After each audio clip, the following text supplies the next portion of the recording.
Hi friends, ഇന്നലെ ഞങ്ങൾ മൈസൂർ ദസറ കാണാൻ പോയി. വൈകിട്ട് ഒരു 3:40 ഒക്കെ ആയപ്പോൾ കെങ്കേരിയിൽ നിന്ന് ട്രെയിന് പോയി. 5:40 ആയപ്പോൾ മൈസൂർ എത്തി. അവിടെ എത്തിക്കണ്ട കാഴ്ച അതിഭയാനകമായിരുന്നു കേട്ടോ ഗൈസ്. ഇത് നോക്ക്, ജനത്തിരക്കാട്ടോ.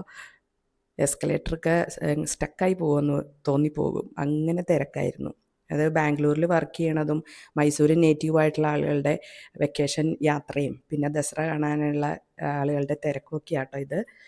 ഷീബ ഉണ്ടായിരുന്നു ഞങ്ങളുടെ കൂടെ. അങ്ങനെ ഞങ്ങൾ സ്റ്റേഷനിലെത്തി. അവിടെ നിന്നൊരു ഓട്ടോ വിളിച്ചു. ഓട്ടോയ്ക്കൊക്കെ ഭയങ്കര ചാർജാട്ടോ. അവർക്കും ഇതൊരു സീസണല്ലേ. പോകുന്ന വഴിയുള്ള കാഴ്ചകളാട്ടോ ഇതൊക്കെ. ലൈറ്റൊക്കെ തുടങ്ങുന്നേ ഉള്ളൂ, സന്ധ്യ ആവുന്നല്ലേ ഉള്ളൂ.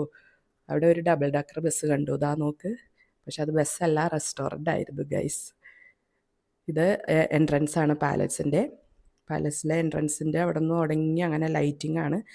പക്ഷെ ഞങ്ങൾ എത്തിയപ്പോൾ ലൈറ്റിംഗ് സ്റ്റാർട്ട് ആവണേ എന്തായിരുന്നുള്ളൂ കേട്ടോ. ഇതാണ് പാലസ് ലൈറ്റിംഗ് അതിമനോഹരമാണ്, കാണേണ്ട കാഴ്ച തന്നെയാട്ടോ. എല്ലാവരും പോയി കാണണം ഈ ദസറ സമയത്ത്. 10 ദിവസത്തെ ലൈറ്റിംഗ് അലങ്കാരങ്ങളൊക്കെയാണ്. 1,00,000-ഓളം ബൾബുകൾ ഉണ്ട് എന്നാണ് പറഞ്ഞത് ഇത് കത്തിക്കാനായിട്ട്. അതിമനോഹരമായിരുന്നു കേട്ടോ.